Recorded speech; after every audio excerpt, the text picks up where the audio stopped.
Jamie Ritchie went off with a facial injury. Oh, right, okay. So, and he'll be going to the hospital tonight to find out the severity of that. Obviously, that's probably our most concerning injury. Then when a player has to be replaced with a suspected facial injury, then you hope it's not anything that will keep him out of the World Cup. 2 players obviously had to be removed with concussion. So Blair Kinghorn, who had a cut in the back of his head and then had symptoms when he was getting that stitched up. So he'll go through the normal protocols. Ben Toolis obviously suffered a head injury, so was removed from the field of play. Thomson had felt his hamstring tightening up, and his was more precautionary, as was Jonny Gray's, who, as you know, has just come back from a hamstring injury.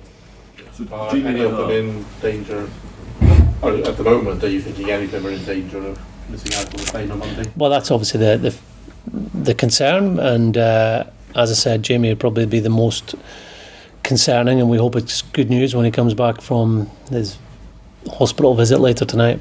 So Greg, was it cut or was it more, was it a bang rather than a cut? Because he had a bit of blood on his face when he came off. Yeah, it's more the impact. Are you worried it might be a cheekbone or eye socket or something? Yeah, that would be the concern.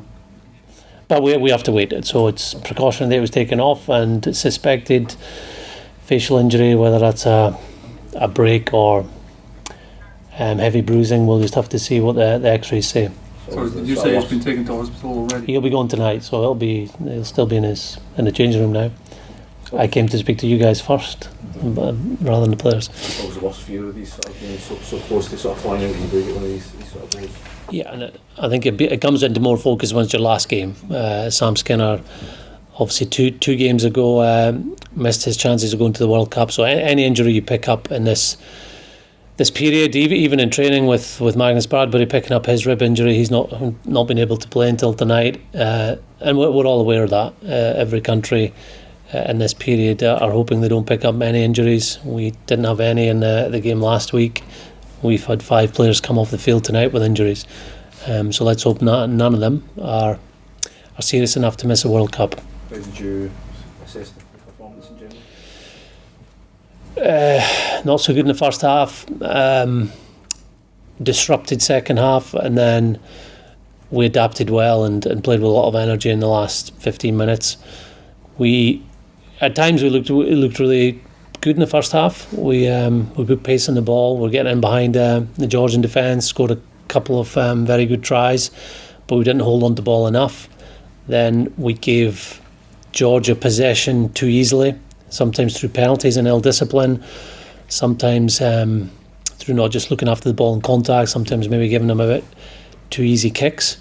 In the second half, our kicking was much more competitive. We got rewards from that, and we adapted really well to having to put, I think, 3 different people in the second row, or certainly 3 different people in the second row in that second half. Scrumming with 7 men for the last 10 minutes against the Georgian pack and doing really well. So that was a positive aspect. So the players got together on the field and found a way that let us get a comfortable win in the end. The penalties and the difficulties in the scrum and the penalties coming from the scrum, is that a worry or just annoying? The latter, I would say. I think we felt that some of the scrums were either very competitive or we had an edge on, and suddenly we're getting penalised.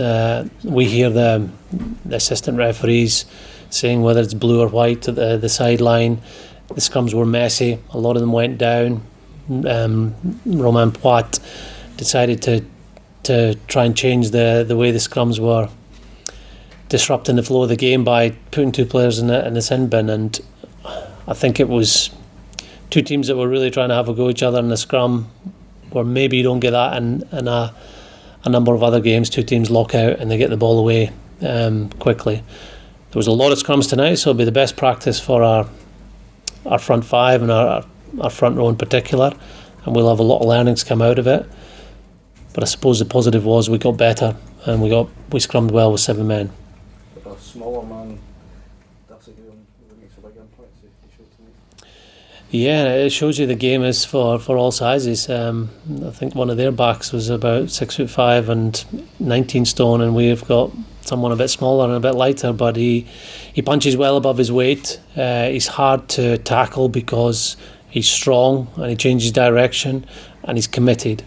He defends very well, and he's obviously very skillful. Some of the lines of running and his link play were excellent tonight. Although Blair Kinghorn and Darcy combined really well. There were some very good attacking moments in the first half that, obviously, as a coach, you want it to lead to more than just the 2 tries.